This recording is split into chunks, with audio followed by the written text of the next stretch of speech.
estamos aí no ano de 2025. E eu tenho um filho, adolescente de 15 anos na igreja. Filho do pastor, está envolvido na igreja, junto com os irmãos, participa da célula. E de repente chega na igreja uma menina de 15 anos, cuja é uma família excelente, porém os pais são convertidos. E meu filho, que se chama Samuel, de 15 anos, se aproxima de mim e fala: pai, eu quero namorar. Eu já era como pai, dentro dos princípios que eu estabeleço para a minha família, não para a sua, mas para a minha família, é uma metáfora. Digo: filho, você não tem idade para namorar. Por que, pai? Porque você tem que estudar.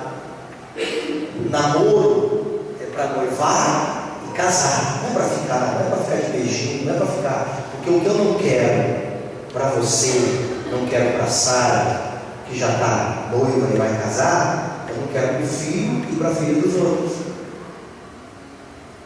Puxa, pai. Mas jovem, você sabe como é. Jovem, eles têm umas atitudes que nós, adultos, nós interpretamos de maneira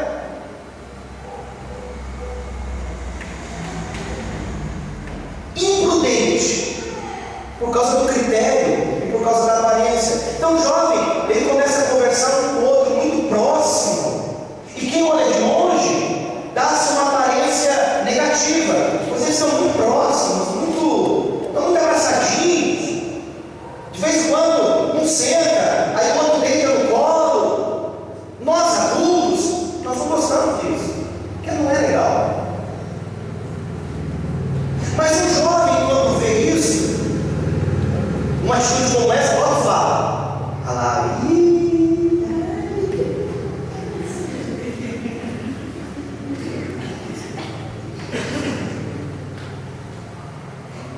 e de repente Samuel começa a ficar de muita conversinha com uma menina dessa.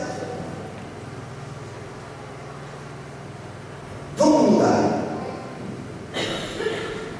Vamos dizer que não sou eu. Vamos dizer que você é um pastor lá nos Estados Unidos. Ele chama Castro Alves. Ele tem 44 anos e 7 anos de ministério. E ele tem um filho que chama Samuel. E de repente chega uma menina na igreja, de 15 anos. Quem está entendendo de mim? Amém. Primeiro, quando o pai dessa menina chegar aos ouvidos dela que o filho do pastor está arrastando asa, e nem é, porque é um próprio comentário que as pessoas começam a ver, não vai pegar bem. Não vai pegar legal. Quando o jovem está conversando com outro jovem, não se precipite em falar nada, porque é um comportamento que eles têm. Eu não estou aprovando o comportamento, é um comportamento que eles têm. Mas aí a gente não pode tirar conclusões precipitadas, porque de repente eu estou atrapalhando aquele pai, aquela mãe, de vir para a igreja, de comentários bobos. Em outras palavras, em miúdos, não interprete as coisas erradas de maneira errada. Não fala o que você não sabe. Porque às vezes vai um comentário bobo. E aí, vou falar uma outra coisa. Se colocando no lugar deste pai chamado Castro Alves, lá dos Estados Unidos, que tem 44 anos de ministério, e tem 44 anos de idade, 7 anos de ministério, vamos dizer que o que esse pai vai pensar quando chegar no ouvido dele? E o que pode esse pai e essa mãe, que não são convertidos, e a filha deles está vindo para a igreja, como pode chegar no ouvido deles? colocando no lugar. Se colocando em outro lugar, se colocando no lugar desse jovem, eu não posso ter amizade com ninguém, não. Porque eu não posso conversar com uma garota que já estão falando que eu estou de coisa com ela. Eu não posso conversar com nenhum menino porque já estão dizendo que eu estou de coisa com ela. Não posso conversar com ninguém. Qual é o sentimento das pessoas que estão vendo ou olhando? Pois estão falando bem, estão falando disso, estão falando daquilo, trocando em miúdos, irmãos. Vamos ser cheios do Espírito Santo, cuidar da nossa vida, parar de falar uns dos outros. Vamos, para que a gente possa crescer, para que a gente possa avançar. Em nome de Jesus, não fale do que você não sabe. Não fale do que não é verdadeiro. Não fale do que é aparente. Quantos entendem? Diga amém. Abra sua Bíblia comigo em Gênesis 39. Gênesis 39.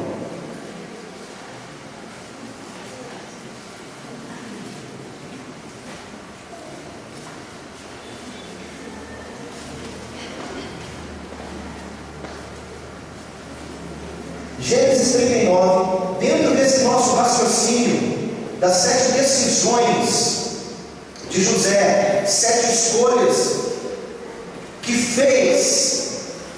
que José fez e mudou a sua história, a história da sua família e o mundo.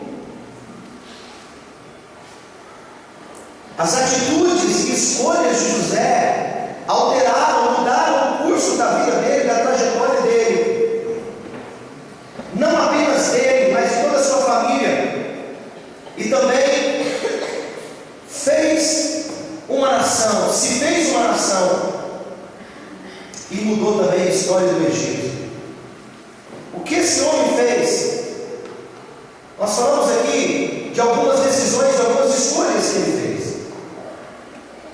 E entre essas escolhas, o que o manteve vivo e ativo foi o sonho. O sonho que ele tinha, o sonho que Deus deu para ele. Isso foi energia, foi poder para manter ele concentrado, conectado onde ele queria chegar.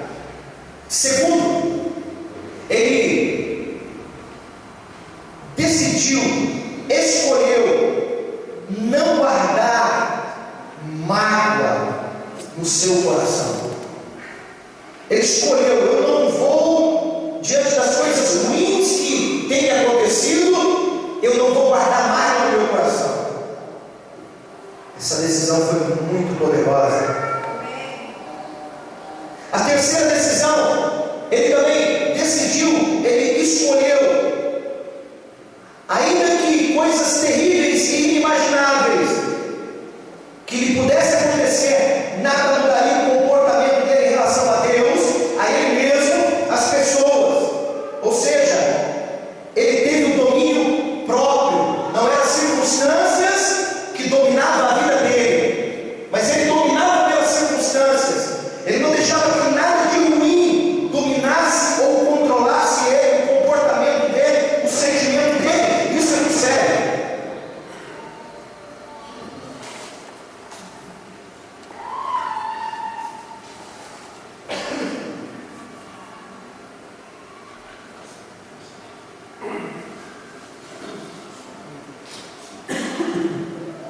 Isso é muito sério, porque quando estamos aborrecidos com alguma coisa, a tendência é que nós alimentamos esse aborrecimento, e isso muda o nosso comportamento em relação às pessoas.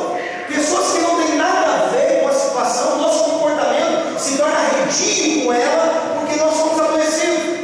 É aquela história, é o cara que está tão aborrecido com o trabalho, e ele chega em casa e ele desconta tudo, o aborrecimento dele do trabalho, ele desconta na esposa, ele desconta nos filhos, depois ele desconta no papagaio, depois ele desconta no cachorro.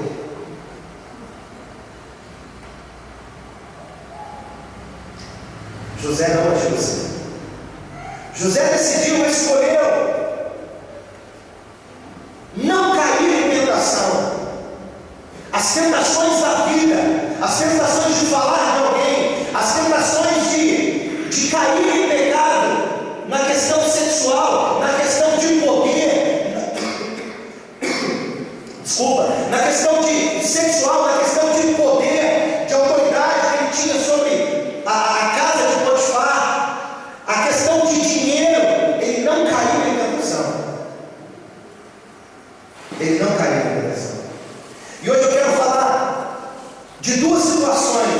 encerrando essas 7 decisões.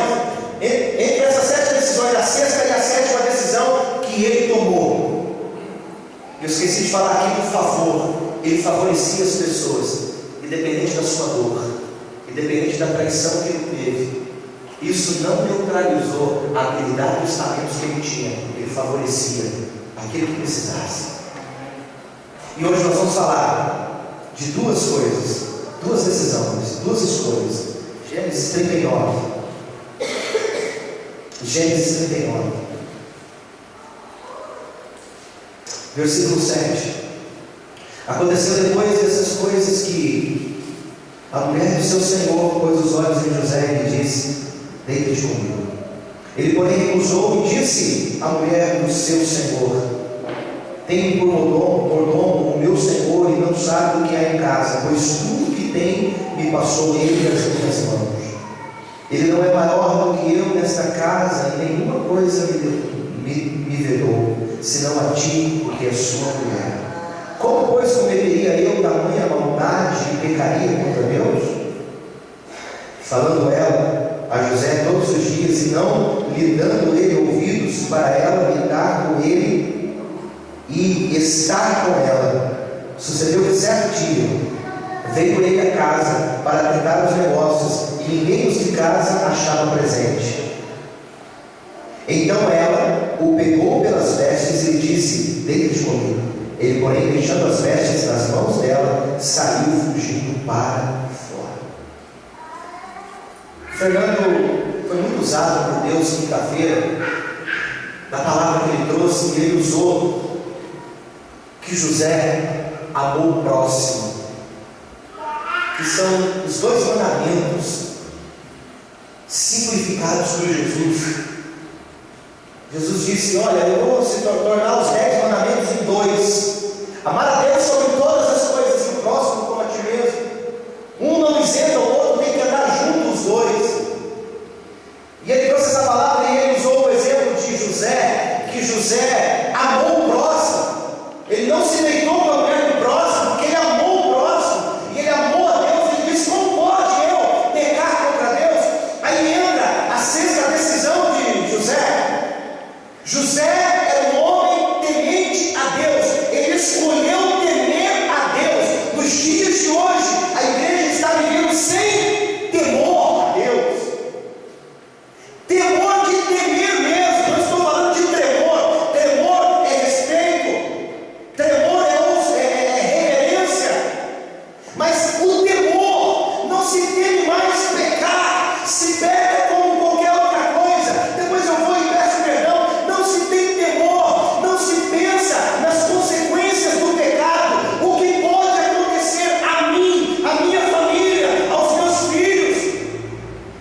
Não se tem mais temor, e por não ter temor, a família está sendo destruída nos tempos de hoje. Coisa terrível é o adultério. O adultério é uma desgraça terrível que destrói emocionalmente, financeiramente, toda uma família. Digamos que o marido trai e a esposa fica sabendo, destrói com a família. A mulher emocionalmente fica destruída. Só Deus para restaurar uma mulher assim. O homem então nem se fala, porque a mulher consegue se recuperar, se erguer, mas o homem traído é algo tão terrível que vai no brilho do homem, para esse homem se levantar de novo. É algo muito dolorido e demorado. Quem conhece ou já ouviu falar a história de um homem traído? Levanta a mão. Você sabe do que eu estou falando. A impressão que se dá diante de uma sociedade machista é que o homem pode e a mulher não. Mas quando acontece isso com o homem, é mais difícil dele se erguer, é mais difícil dele se levantar e destrói a família. Onde há uma separação, os filhos que não têm nada a ver com o acontecido, os filhos sofrem, porque agora o pai está ausente.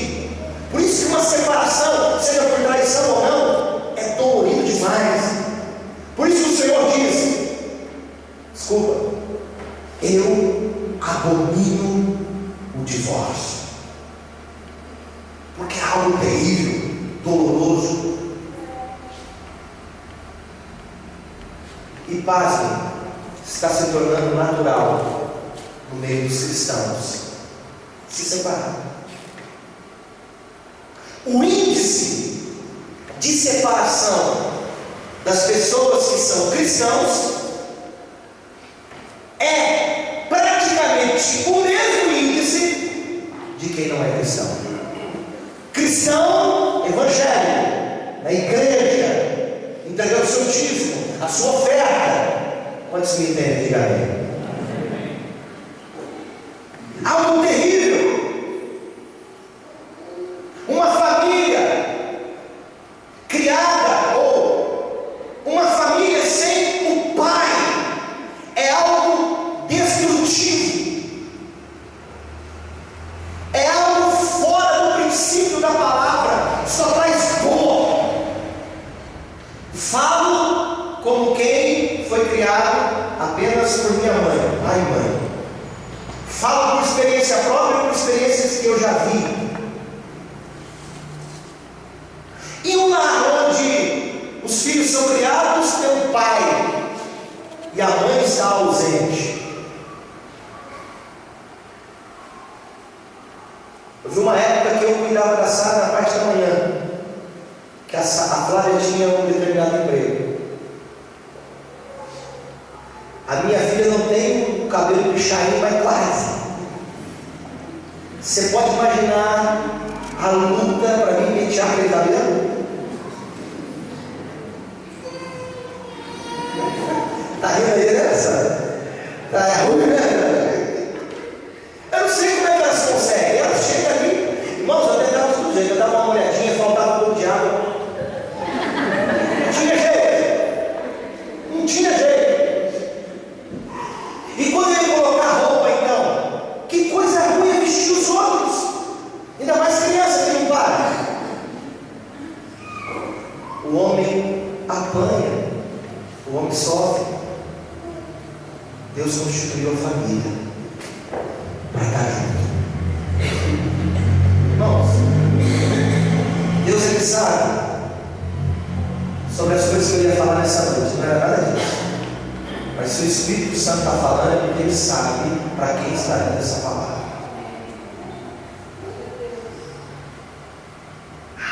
José era um homem temente a Deus. Está faltando temor. Está faltando temor. Graça. Andar na graça é mais difícil do que andar na lei. Porque graça, o Senhor Jesus disse que não é mais olho por olho, dente por dente, mas é 70 vezes 7 que tem que perdoar. E se você apenas olhar para uma mulher com a intenção, você já adulterou com ela, você já pecou com ela.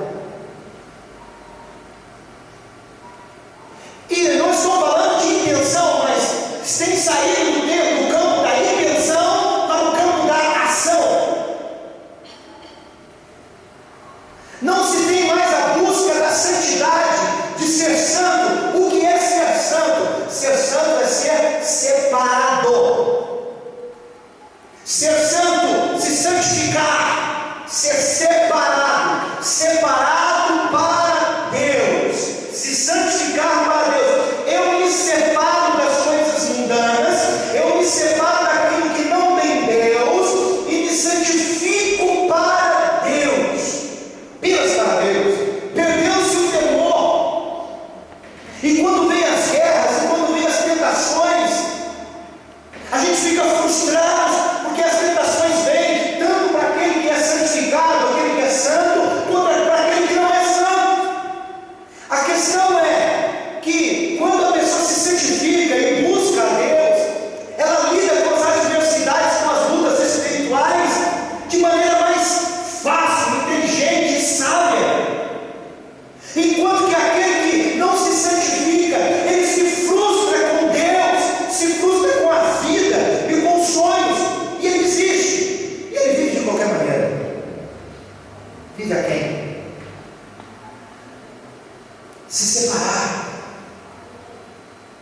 Quando eu falo de intenção, eu falo de internet, eu falo de piada, eu falo de livro, eu falo de leitura, eu falo de sites, eu falo de tudo que nos separa. Tudo que nos separa de Deus. Ou você é amigo de Deus, ou você é amigo do mundo. Porque se você for amigo do mundo, automaticamente você é inimigo de Deus. E quando você é amigo de Deus, automaticamente você é inimigo do mundo. Você escolhe. A escolha é sua, a decisão é sua. Quantos me entendem já? Amém. Qual é a tua decisão? O Facebook é uma ferramenta de evangelismo ou de compartilhar amizades, ou o Facebook é uma ferramenta para você expor o que você realmente é? O que é o Facebook para você?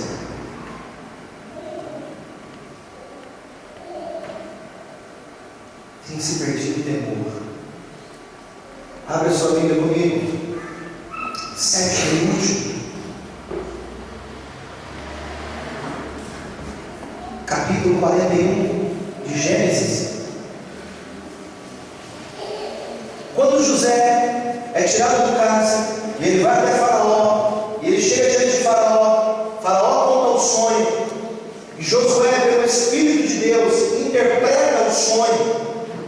Por que será que Deus deu a interpretação para... Estou falando de Josué. Estou falando de Josué faz tempo, né? Não? Mas eu falei Josué, falei? Agora, né? Me perdoe, José. Mas Josué é um cara bom também. Mas hoje nós não vamos falar dele. Vamos falar dele outro dia. Quando José chega diante de Faraó e ele interpreta o sonho, por que será que Deus deu a interpretação para ele? Uma das coisas que eu tenho convicção que Deus revelava as coisas para José, é porque ele se santificava, ele se separava, e quando vinham as tentações, ele, não vou pegar contra o próximo, vou pegar contra Deus. Versículo 37 diz assim: o conselho foi agradável a Faraó e a todos os seus oficiais. Disse Faraó aos seus oficiais: acharíamos porventura homem como este, em que há o Espírito de Deus? Depois disse Faraó a José: visto que Deus te fez saber tudo isso, ninguém há tão ajuizado, em outras palavras, tão sábio como tu. Não há. Administrarás a minha casa, e a tua palavra obedecerá todo o meu povo. Somente no trono eu serei maior do que tu.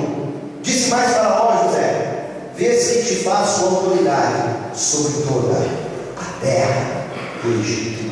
Olha um pouquinho para mim. Vê se não é Deus. Faraó acaba de conhecer aquele rapaz. Tantos sábios na corte, homens inteligentes que estudaram para aquilo, homens sábios, e de repente chega um menino, um jovem ainda, que estava preso, era escravo e estava preso, hebreu. Os egípcios rejeitavam todos os hebreus porque eles eram pastores de ovelhas, tinham nojo. José é inteligente e sábio, ele cumpre o protocolo, ele vai se barbeia, porque os hebreus usavam barba, ele se barbeia para apresentar diante de Faraó. Por isso que quando eu vou pregar em algum lugar eu falo: tem que ir de gravata ou não? Se tiver que ir de gravata interna eu vou, pode dar o calor que for, eu vou, não tem problema com isso. É o costume da casa? É o costume do ministério? É o costume da igreja? Eu vou. Não, aqui você pode ir à vontade e tal, então tira a gravata, daí eu vou tranquilo.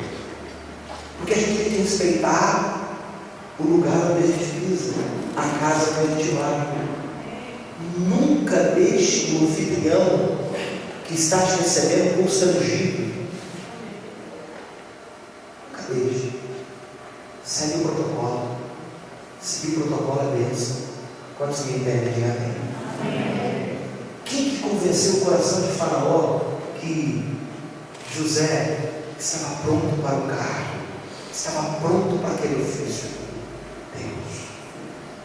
Então aqui vem o sétimo e último. José era cheio do Espírito Santo. Ele decidiu ser cheio do Espírito Santo. Mas apenas decidir escolher ser cheio do Espírito Santo não me faz ser cheio do Espírito Santo. O que me faz ser cheio do Espírito Santo são as escolhas diárias que eu faço na minha vida, são as decisões que eu tomo diariamente em minha vida, de me santificar, de falar não para o pecado, de favorecer as pessoas, de buscar a palavra de Deus, de ler a palavra de Deus. Isso me faz ser cheio do Espírito Santo. Aqui diz o texto que José era temente a Deus, mas ele não quis pecar contra Deus. Temer a Deus é o princípio da sabedoria. Você quer ser sábio?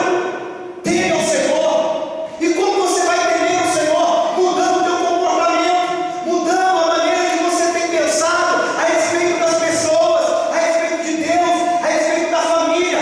Mude o teu comportamento. O Espírito Santo tem feito eu bater nessa tecla. Se você não muda o teu comportamento, é o mesmo resultado que você está tendo há 20 anos, você vai ter nos próximos 20. Muda! Se você não mudar o teu comportamento com os teus filhos, você não vai ganhar o coração dos teus filhos. Se você não mudar o teu comportamento com o teu patrão, como você vai receber o aumento? Se você não muda o teu comportamento com o teu marido, você não ganha o coração do teu marido. Seja sábia. Ser sábia é a mulher que edifica a sua casa. Ela é sábia. Ela não bate de frente com o seu marido, ainda que ela tenha razão. Ela se cala e na hora certa ela fala com respeito e com sabedoria. Você pode falar o que você quiser para mim, mas é a maneira como você fala. É a maneira como você fala. Outro dia um jovem me mandou uma mensagem puxando a minha orelha de um negócio que eu não tinha nada a ver. Pastor, porque eu fiquei aqui na porta da igreja, comendo não sei o que, comendo não sei o que lá, com fome, e não sei o que, e aí depois o senhor fala de compromisso, mas me deixaram aqui, ele é aquele, o meu sangue ferveu.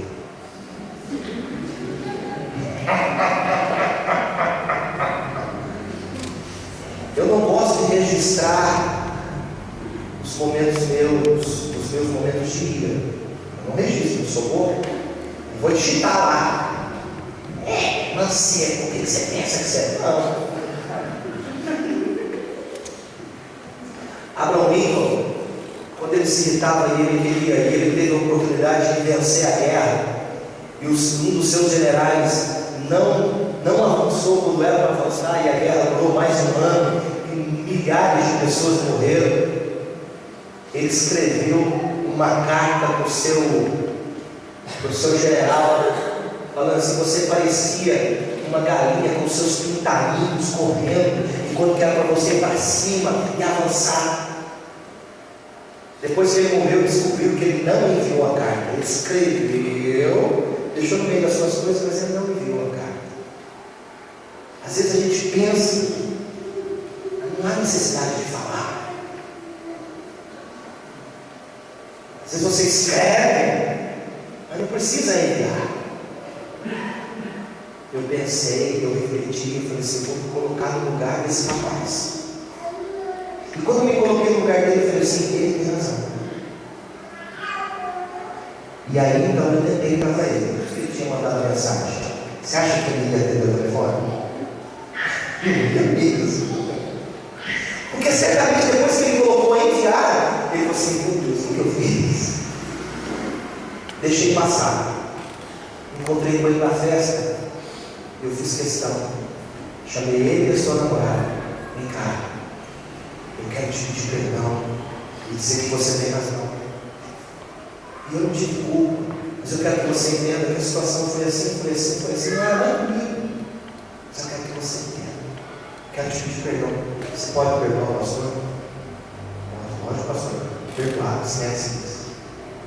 Quantos entendem de amém? Mude o teu comportamento com a tua esposa. Mude o teu comportamento com o teu marido. Não é o que você fala, mas é como você fala.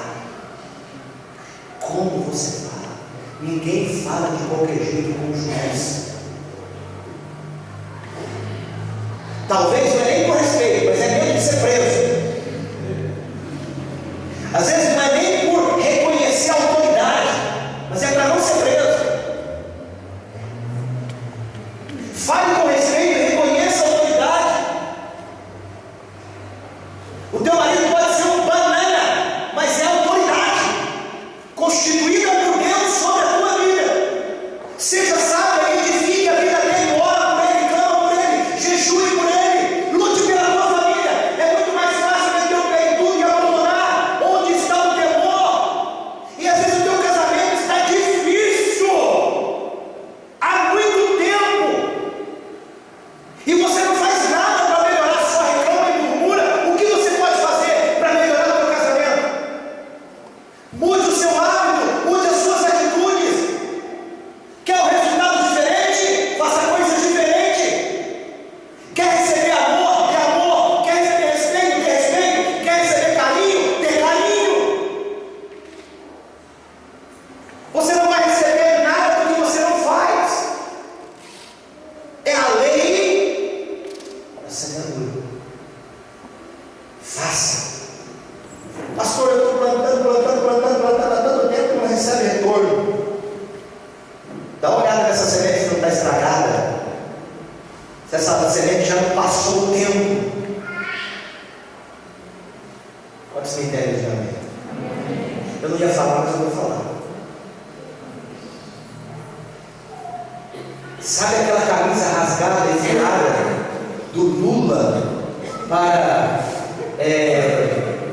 antes de ser presidente, ele era deputado. Sabe aquela camisa que você vai deitar do Lula para deputado, mulher? Joga fora aquilo. Lula para presidente. Oi? Lula para presidente. Primeira vez que o Lula saiu para presidente, você pega aquela camiseta. Aí você vai deitar com ela. Ô, minha filha, faz 50 anos que você é casada. Aí de vez em quando você fala, aí eu vou fazer surpresa pro meu marido. Eu vou usar a roupa que eu usei na noite de núpcias. Você está 50 anos casado com ela. Vai dar certo. Funciona.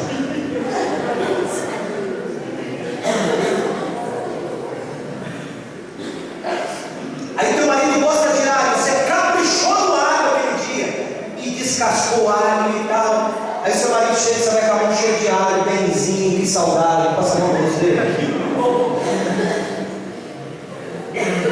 É a mesma coisa do brucutu, do homem que chega cansado e suado do trabalho, vai dormir sem tomar banho. Que mulher na sua sã consciência vai querer um traste dele? Tem outra para você, mulher. Você vai tomar banho de manhã, mas de noite na hora de dormir não toma banho.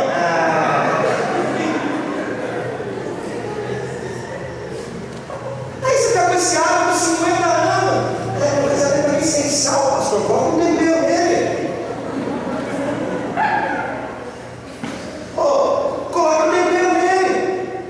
Você coloca uma roupa bonita para ir trabalhar, coloca uma roupa bonita para vir na igreja. Por que você não coloca uma roupa bonita dentro de casa para o seu marido? Faz as unhas para mostrar para as amigas, faz a unha para o seu marido. Ó, bem, para você. Ele vai até pagar.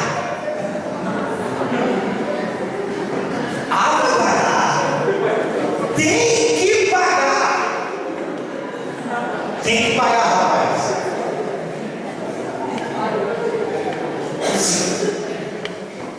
Vai um pouquinho para cá, vou parar de encher com isso e vamos falar sério. Mude o teu comportamento e você vai mudar o teu futuro. Mas você não consegue mudar o seu comportamento se você não mudar o que você sente. Só que você não consegue mudar o que você sente se você não mudar a sua maneira de pensar. O apóstolo Paulo diz: tudo que é puro, tudo que é agradável, tudo que é de boa fama, se algum louvor existe, seja isso que ocupe o vosso pensamento. O vosso pensamento. Primeiro, as coisas passam por aqui. Nem tudo que passa por aqui tem que sair por aqui. Nem tudo que passa pela minha mente tem que sair pela minha boca, tem que filtrar. E depois eu tomo atitudes. Essas atitudes se tornam em hábitos. Pensa comigo, 2 minutos para nós encerrar. 2 minutos, pensa comigo. Quando você quer fazer um regime, você decide fazer um regime. Seja lá quantos quilos você queira perder, você decide fazer um regime. Quando você se depara num churrasco, numa festa, num aniversário, você apenas come um pedacinho de bolo, o refrigerante você não chega nem perto, você se controla, porque você quer realmente o regime. Assim são os nossos pensamentos, pois como o homem imagina em sua alma, assim ele é, diz Provérbios, capítulo 23. Então, pense apenas naquilo que é bom, que é puro e agradável. Quando o teu pensamento começar a fugir para a murmuração, para a reclamação, para cuidar da vida dos outros, você lembra do regime, faça um regime mental então, e pare de pensar de forma negativa, e comece a pensar de forma positiva, porque toda vez que você pensa de maneira negativa, cria um sentimento ruim aqui dentro de você. Olha para mim, tem gente que não está nem prestando atenção no culto ainda por causa do começo da palavra, porque permitiu um sentimento ruim dominar. Você está entendendo? Tem gente que não vem para a igreja porque o patrão apurriou ele de tal maneira que está tão nervoso: eu não vou hoje na igreja. E o que Jesus tem a ver com isso? O que Jesus tem a ver com isso? Jesus não tem nada a ver com isso. Mas o sentimento dele, ele exterioriza no seu comportamento, nas suas ações, nas suas atitudes, nas suas palavras. Quantos me entendem de amém? Faça uma dieta mental. Quando começar um pensamento de fraqueza, de depressão, pega a Bíblia, começa a ler em voz alta, canta louvores, começa a cantar louvores. Outro dia, porque do nada esses sentimentos, esses pensamentos vêm e nos dominam. Outro dia, do nada, eu comecei a pensar uma besteira, meu Deus, está marcado, meu Jesus, não pensar outra coisa. E comecei a querer pensar outra coisa, não consegui pensar outra coisa. Eu falei: que inferno, né? Sai da minha mente. Eu quero pensar coisa boa, eu não consegui pensar outra coisa. Eu falei assim: já sei o que eu faço com esse demônio. Coloquei um louvor lá. Adorarei somente a ti, Jesus. Eu não sei cantar, mas resolve para mim.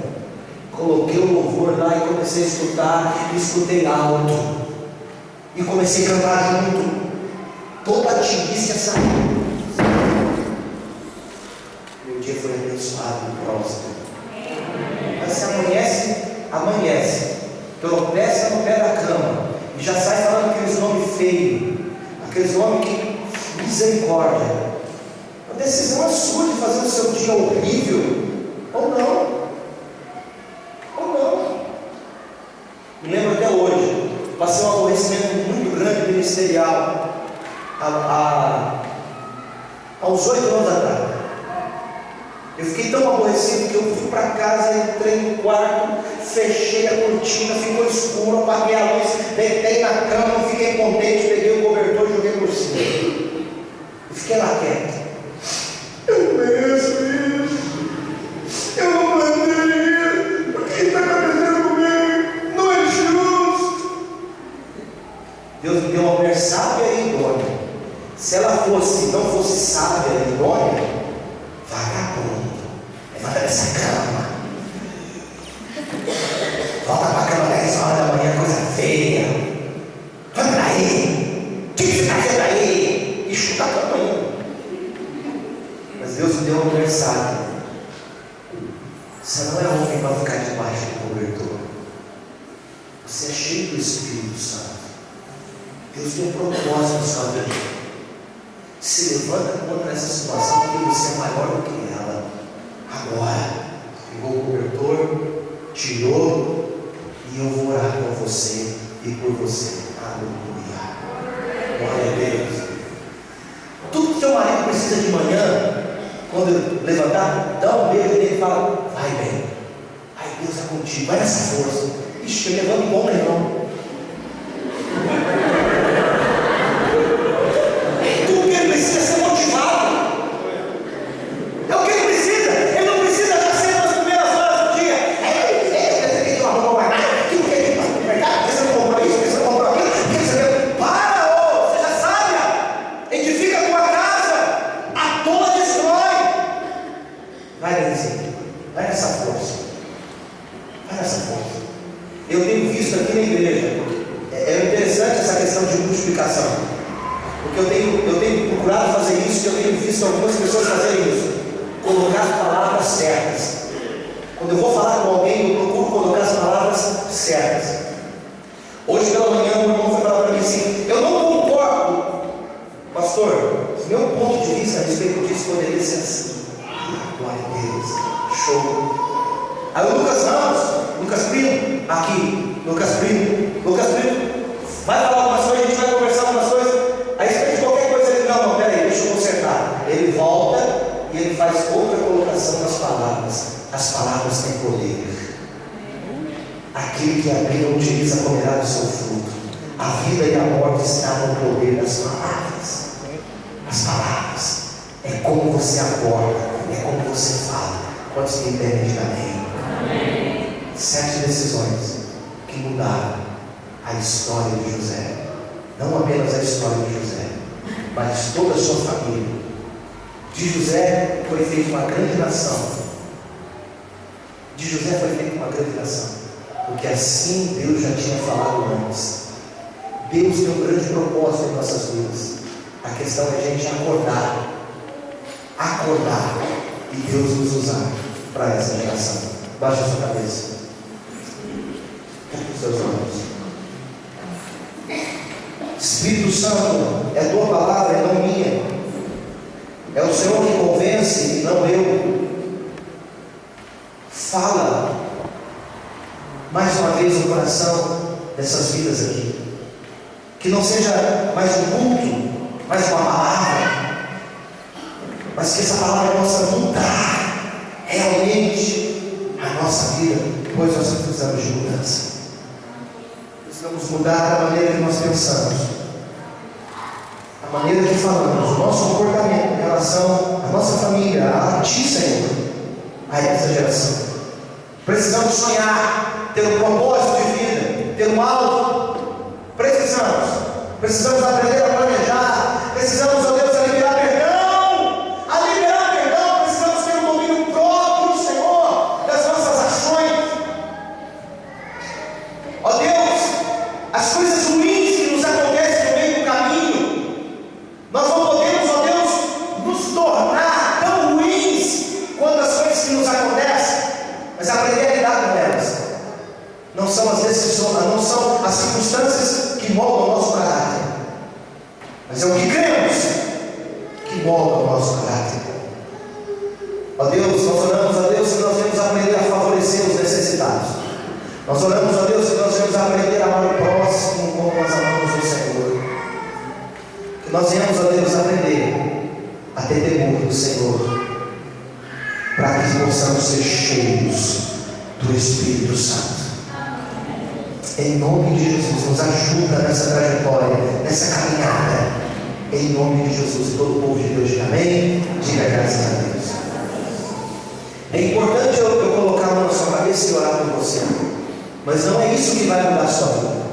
O que vai mudar a sua vida é o que você faz com a palavra ministrada. Seja quem é que ministre aqui, é o que você faz com a palavra. Você pode deletá-la, você pode colocar no campo do esquecimento, ou você pode praticá-la.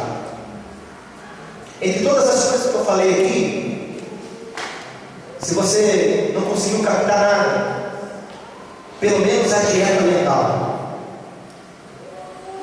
Quando vir qualquer desgraça, pensamento de desgraça, leia a palavra em voz alta. Leia a palavra em audiolivro. A gente deu aí no final do ano várias Bíblias aí em áudio para as pessoas ouvirem. Baixa da internet, coloque no louvor. Quem me entende, diga amém. Diga graças a Deus. Com sinceridade, olha nos olhos da tua esposa, dos teus filhos, da tua mãe, da tua namorada, da pessoa que está próxima de você, e diga assim: eu vou mudar.